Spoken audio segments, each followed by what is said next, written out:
Hey guys, so I wanted to sit down today and talk about the story of my roommate situation freshman year of college. It was terrible. So I just want to go ahead and say I'm sorry if I'm looking down during the video. I have my notes organized because I tried to make this video before and I was just doing a very much stream of consciousness, doing what came to me first. So everything was out of chronological order, just didn't make as much sense. So I have everything written down now. It's in chronological order, but I'm gonna have to look at my notes to reference, so just bear with me. My horror begins over the summer before freshman year, so it's around mid-July, and housing assignments come out, and I had got an email stating that I was tripled. So the college I'm going to, they're infamous for over-admitting freshmen, and because of that, a lot of students have to be tripled, which is where you have 2 roommates instead of 1. That was very disheartening off the bat, because I was thinking in my head, I've been taught that college dorms are very small and uncomfortable places, so I was like, I'm gonna have to share that with 2 other guys, you know what I mean? Like, that's just not gonna work. But I was like, whatever, just gonna deal with the cards I was dealt. So the email just basically said, here's your dorm, here's your roommates, get in contact with them and work things out room situation wise, like who's bringing what and things like that. Mind you, this is mid-July, so now it's August, and none of us had talked to each other, and I mean, I'm just as much to blame for that, but I'm just very, like, I'm not the kind of person to reach out, you know what I mean? Like, you have to come reach out to me, and quite honestly, I'm very low maintenance, like, besides having a fridge, which I really didn't even get to use, but I'll get to that in a minute. I really don't need much in my room. I'm not a TV person, you know what I mean? I watch Netflix, so I watch that on my laptop, and I don't really eat microwavable food very often, so microwave's not really an essential for me. So I was like, whatever happens, happens. But then about a week into August, one of my roommates, I'm gonna give them names, it's not their real names, obviously, to protect the innocent or whatever. I had 2 roommates, like I said, Trent, who was cool, and Luke, who was the one who I had issues with, who the story is like mainly about. So actually, surprisingly,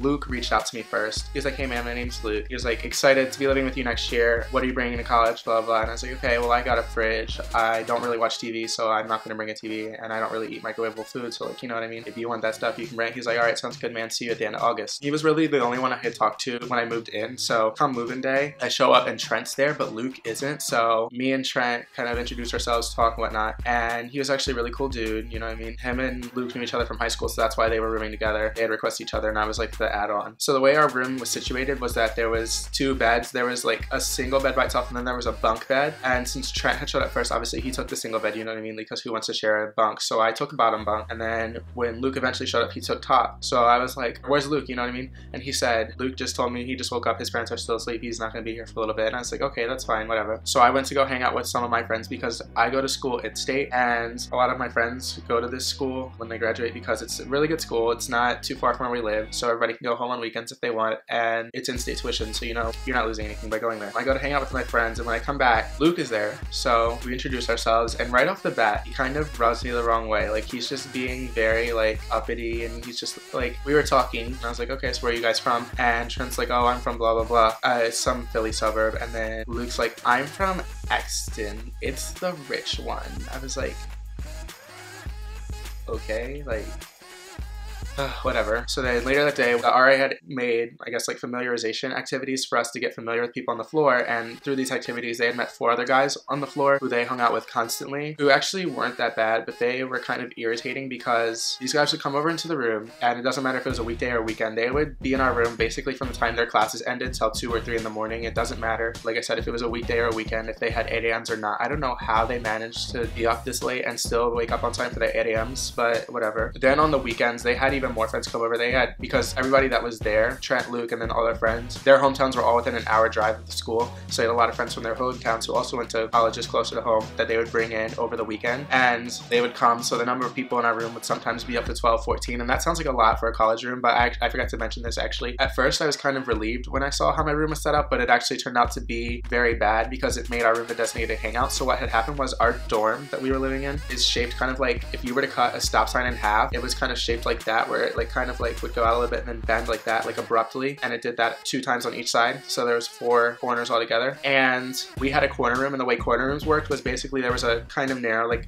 not really narrow as in like super narrow, but it was just a hallway leading into the room, and then at the corner it kind of branched out like that. So corner rooms ended up being twice the size of regular dorms, which, like I said, I was like, oh, okay, well, that's great that we're tripled, you know what I mean? Because we have a corner room, so we have extra room, so that's great. But that actually turned out to be bad because then our room turned into the designated hangout, and they would be in there all the time, and it was really annoying. And these guys they would have on weekends, they were very shady. They never bothered to ask me if it was all right to have them over. They never introduced me to most of them formally. A lot of them were really shady. I don't want to make judgment calls. Like, I'm not really the kind of person to kind of judge you off the bat, but when I'm literally only meeting these people off the bat, like most of them only came once or twice, like I think it's alright to make quick judgments, you know what I mean? So I was just like, I pulled them aside after 2 or 3 weekends of this. I was like, hey guys, like I really don't have a problem with you having people over, just like, can you let me know who's coming over and how you know them, because this is my room too, you know what I mean? Like I just want to be comfortable in it. And they were like, yeah, sure. They never did. All these guys were just so disgusting, so disrespectful of the room. They made such a mess and they never cleaned up after themselves. They did dip, which if you don't know what that is, it's like chewing tobacco. You just kind of swish it around your mouth, I think, and then spit it out, and it gives you like a buzz. I don't know. They did it all the time. And they would store it all around the room in bottles with caps off. So there would be like empty water bottles or like empty 2 liters of soda just sitting around the room, filled to the brim with dip spit. It was so nasty. And I remember at one time, Luke had like 6 or 7 of these bottles just chilling on his desk, and him and another boy were just play wrestling, like going at it, but it was like kind of serious. And the guy slammed him into Trent's desk and it knocked all the dip spit all over the floor. It was disgusting.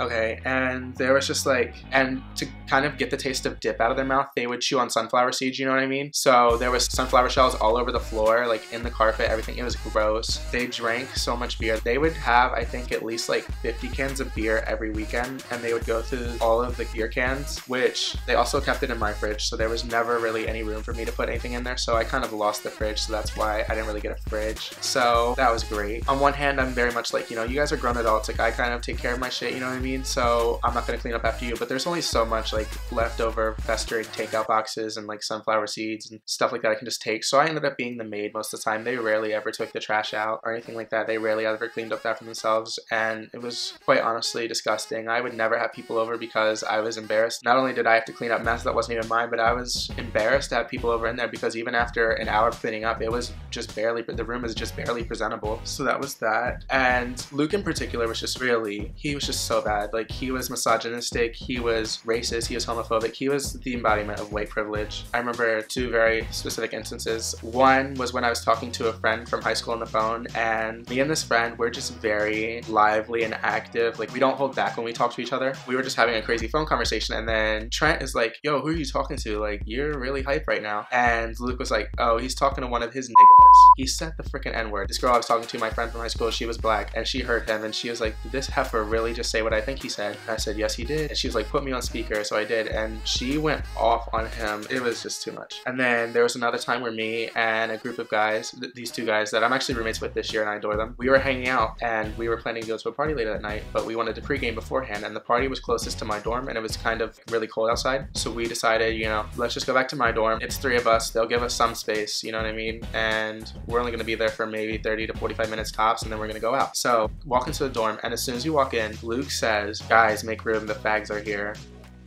Ugh. And then he was always going off about how he had this thing for Asian girls and stuff like that. And he's like, I don't know, he was so disgusting. Like he just had all these requirements for women, like, oh, they have to have like, you know, such a size chest and things like that, and they can't be too fat, and I only do Asians and white and stuff like that. And I was just like, okay, you're disgusting, you're a pig, and what the fuck do you have to offer? But I never said that. So he had this weird kind of like relationship with this girl he dated in high school who was Filipina. He went to a Catholic high school, and a lot of Filipinos are Catholic, so they just happened to go there, and they dated for a while in high school. They had like the stereotypical high school relationship, you know what I mean? Like you guys date throughout high school, but then you break up because, you know, she's going to college A, he's going to college B, and they don't do long distance. They broke up, but she was not super long distance. Like I think her school was only an hour drive from ours, so she was in our dorm every other to every 3 weekends, and every time she come over, she was not coming over to hang out, you know what I mean? Like she was coming over to get some. And I remember one time I had come back from, I went out to dinner, I think it was, and I came back and the door was locked, and I didn't hear any noise. There was like no light on because you could always hear them. They were so loud. They didn't even try to be quiet. So I'd figured nobody was there, you know what I mean? He didn't leave like a sock on the door or give me a text to let me know what was up, you know what I mean? So like me just thinking, you know, the door's locked, didn't really think anything of it because when you leave the room, you're supposed to lock the door so people don't come in and take your stuff, you know what I mean? So I figured nobody was there. I unlocked the door, and mind you, they're silent at this point. I unlocked the door, I opened the door, walk in, I turn on the light. It wasn't until I walked all the way in the room and I could see them. They were both sitting there like in the top bunk naked, and it was just,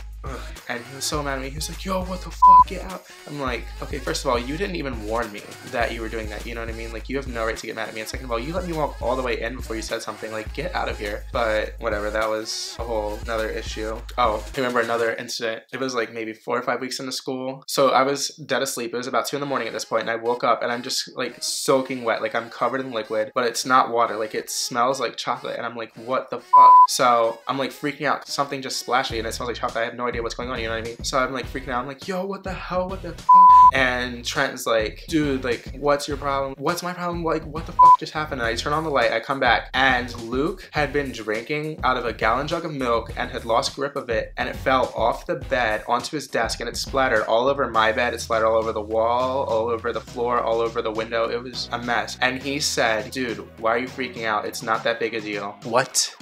And then on top of that, he didn't even pay for me to wash my sheets. I had to take a shower and wash my sheets. I was up till 4 in the morning that night, and I had an 8 a.m. the next day, so I really didn't get any sleep that night. It was awful. That was really the extent of first semester. We had a couple scuffles, and I remember one time we actually got into a fist fight, but Trent was there and he broke it up, and he kind of sat us down. He's like, guys, you're here for another semester and a half. Like, you need to get along, at least learn to cohabit, you know what I mean? So whatever, we were kind of chill. Winter break rolls around, and I'm just straight chilling. And then we come back, and it's like like when we came back, it's at first it was like he turned over a whole new leaf. Like, he was polite. I mean, he was polite for him. He wasn't, you know, this great guy all of a sudden, but he was polite by his standards for a couple weeks. And I was like, okay, whatever. So then the issues start a week and a half into school. So I had got Chipotle and I couldn't finish it there because I was just not that hungry. So I brought it back and I planned to put it in my fridge. And the moment I opened my fridge, I'm just like taken aback by this putrid stench that just comes out of the fridge. I'm like, oh my God, like what is that? You know what I mean? And I opened the fridge and I looked, and there was rotten Chinese takeout sitting in the fridge. And I was like, how long has this been here? And Luke was like, oh, I put that there before winter break, and I just want to see how it would turn out after winter break. Because none of us were doing winter session, and if you're not doing winter session, you have to unplug your electronics like that because they use a lot of electricity. So this takeout was literally chilling at room temperature. Our winter breaks at school are really long. Like, it starts at the end of December and it goes until the beginning of February. So this takeout box was chilling at room temperature for a month and a half, just gathering like bacteria and deteriorating. It was just so disgusting. And he thought it was so funny. Like, this is my fridge and it's ruined. You're so gross. After that, the group was still together. Like, they still hung out, and they started to smoke weed in the dorm. Like, they had smoked weed before, but it was not really crazy, and they never did it in the dorm. But then they started to do it in the dorm because the way the dorms were situated was, our dorm was like an athlete dorm, so it was really nice. So you would have 2 dorm rooms on opposite sides of each other, and then in the middle you would have a connecting bathroom. So what they would do is they would just put towels on the floor in the bathroom, turn on the shower, and smoke in there. And then they had a contraption, I forget what it's called, it had a weird name for it, like a sploof or something, where it's basically just like they had a bunch of water bottles and soda bottles that were like taped together, and they had paper towels and tissues pushed in there, so like they would breathe out the smoke into there and it would filter out, and the smell wasn't as bad. They would smoke in there. At first it was just like, you know, they would only do it on weekends. It would only be like once Friday night, once Saturday night, you know what I mean? But then it turned into an everyday thing, and then it turned into a multiple times a day thing. It got really crazy, and when 420 rolled around, they went insane. Like, I remember coming back, entering my hallway. The hallway smelled like marijuana, you know what I mean? And I wasn't gonna blame them because, you know, it's 420. I figured everybody on the floor was doing something, but then when I walked in the room, it intensified, and it was just crazy. That didn't really fly. And a lot of people, when I told them this, they're like, yo, you should really report them to the RA, but I was just like, you know, like, I don't know, we're only here for another 2 months, you know what I mean? It's just like, I'm very passive. I don't want to start any trouble at this point, because what's the point? It's gonna take more effort for me to get them in trouble at this point. I put up with them for so long, like, what's the point, you know what I mean? And they were just doing the same shit before, except now they added weed to the equation. So, you know, they were having these crazy gatherings, you know, 10, 12 people on weekends, getting belligerently drunk and smoking weed and shit like that. It was just way too much. Yeah, but the resolution to the story, so I think there was 2 weeks left in spring semester. It was like we had 1 week after this, and then we had finals, you know what I mean? So we have 2 weeks left of spring semester, and I had a friend from high school that came down to visit. We'll call her Christina. So Christina went to school in New York. She got out of school because our school, since we had such a long break, our spring was pushed back very long too. So she got out of school 2 weeks before us, which coincidentally happened to push back to this day. And one of her friends from school, who's in a sorority, was having a formal, so she invited Christina to the formal. But Christina wanted to hang out with me before she went to hang out with her other friend. Me and Christina went out to lunch at Chipotle, and then we went somewhere across town to buy her a dress to wear to this formal thing. And in the 2 to 3 hours that we took to have lunch and then go buy this dress and come back, I come back and Trent and Luke Luke and the group of guys, as well as Trent and Luke, are helping Luke carry his stuff out. I didn't really ask anything at first, you know what I mean? Because it's kind of awkward to ask, like, to stop them while they're doing that outside and ask them what's up. So to preface this, my state, marijuana here is decriminalized under a certain amount, so you can't really face legal punishment, but only under a certain amount, like I said. So I asked Trent later that night, I'm like, what happened, man? Like, why is Luke leaving? And he said, we got caught for smoking in the dorm and they confiscated our weed and we had way over the legal limit. So we all just blamed it on Luke and now he's kicked out of school. That was like the kind of happy ending, I guess. That was my horrible living situation freshman year. So if you like this video, be sure to give it a thumbs up and subscribe for more videos in the future. Great, bye.